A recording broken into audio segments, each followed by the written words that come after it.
L'arrivée et l'accueil du secrétaire général de l'Organisation internationale de la francophonie ce mercredi à l'aéroport international Yaoundé-Simalène donne, à n'en point douter, un coup d'accélérateur aux préparatifs de la conférence ministérielle de la francophonie des 4 et 5 novembre prochains. À la diligence de la présidence de la République, Louise Mushikiwabo et sa délégation ont été accueillis à leur descente de l'appareil de Air France par le professeur Jacques Famdongo. Le ministre d'État, ministre de l'Enseignement supérieur, est entouré pour la circonstance les responsables du ministère des Relations extérieures. Au bout de quelques minutes, dans l'un des salons VIP dont dispose l'aéroport de Simalène et le temps des formalités administratives, les deux personnalités ont quitté le salon pour l'hôtel Hilton.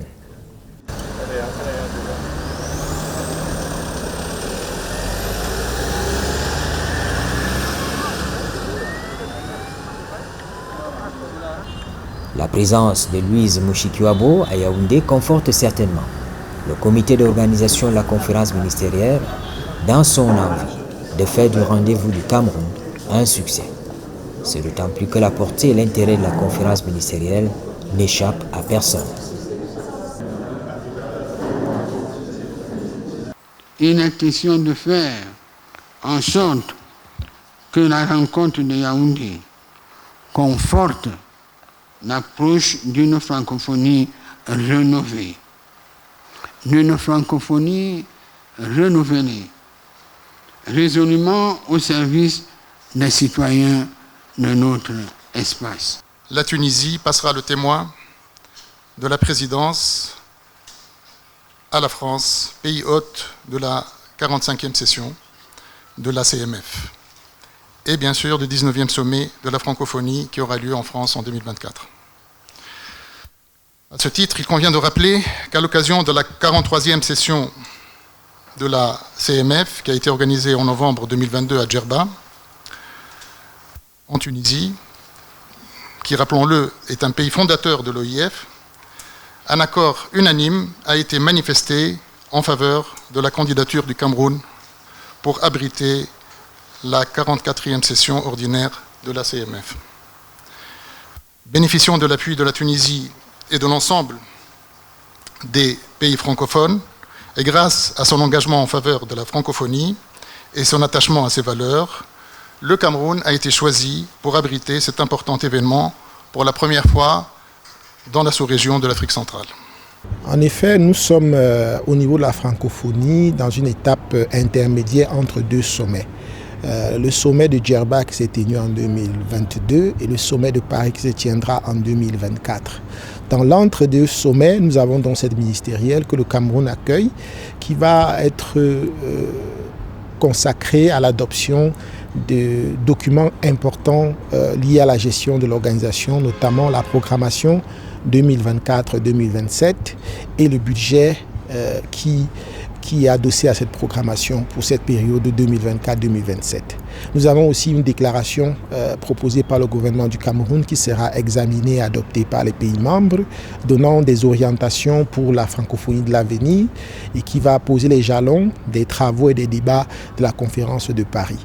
Donc il s'agit d'une conférence au Cameroun qui a des enjeux très très importants pour l'OIF, mais aussi des enjeux importants pour notre pays qui se positionne de plus en plus comme un pays phare au sein de la francophonie et au sein de l'Afrique francophone.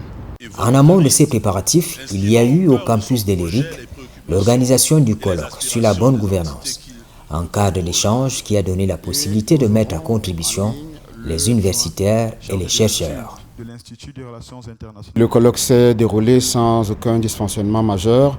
Je pense que tout le cadrage qui a été préparé a été respecté rigoureusement, de la cérémonie d'ouverture aux travaux à huis clos, qui donnait la possibilité aux experts de s'exprimer sur des questions relatives à l'espace francophone, des sujets divers, avec toutes les composantes, les diplomates, les officiels, les institutionnels, les acteurs de la société civile, la jeunesse. Et donc l'idée était d'organiser ces travaux à huis clos pour que l'on essaye un peu de baliser le terrain, de prendre en compte l'ensemble des préoccupations des uns et des autres. Nous avons eu la chance d'obtenir au cours des travaux à huis clos la présence de ce qu'on a appelé les grands témoins. Les grands témoins, ce sont les représentants des missions diplomatiques accréditées au Cameroun, ceux de l'espace francophone, mais aussi des institutionnels comme la présence du Programme national de développement participatif, la présence du FECOM pour élargir un peu le débat sur des questions relatives à la décentralisation dans l'espace francophone. En termes de conclusion, je pense qu'il y en a pas mal.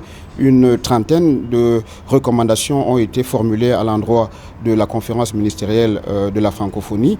Si on peut retenir quelque chose, c'est notamment de pousser la conférence ministérielle de la francophonie à adopter ou à renforcer les dispositions qui ont été prises dans le cadre stratégique 2022-2023. Il y a une palette d'instruments qui sont mobilisables, qui vont du numérique à la jeunesse, en passant par la participation des femmes dans les processus décisionnels et dans la promotion d'une solidarité commune dans l'espace francophone.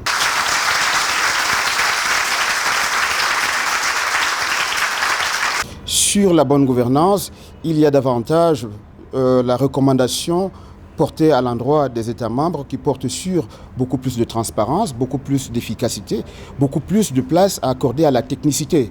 Parce que construire un espace communautaire comme celui de l'espace francophone nécessite vraiment de la technicité. Il n'y a pas que la recherche des consensus ou du compromis, mais surtout rechercher les voies et moyens, les techniques nécessaires pour susciter l'adhésion des uns et des autres. Ce n'est pas du tout évident. Nous avons 88 pays membres qui chacun d'eux a une tradition diplomatique, qui chacun d'eux a un héritage en matière de politique étrangère, qui chacun d'eux a des secteurs prioritaires selon les axes gouvernementaux développés par les uns et les autres. Donc il faut ramener tout cela. Il faut donc de l'expertise nécessaire pour renforcer les processus de prise de décision.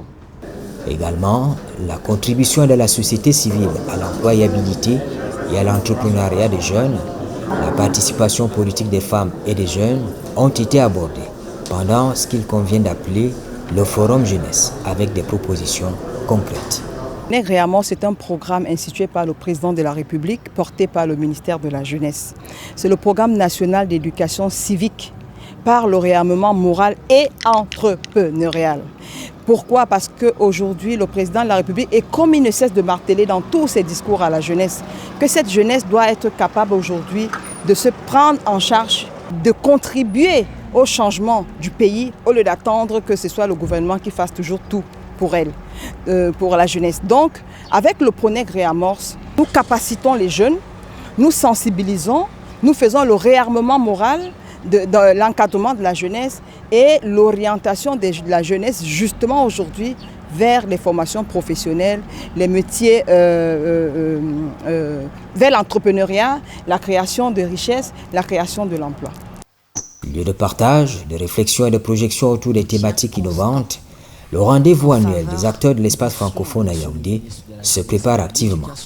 Aucun aspect de l'organisation matérielle de l'événement n'est à négliger. Nous avons en ce moment environ 64 délégations inscrites, près de 270 délégués dans notre système d'accréditation et nous en attendons encore. Le palais des congrès est fin prêt, nous sommes en train de finaliser les aménagements au palais des congrès.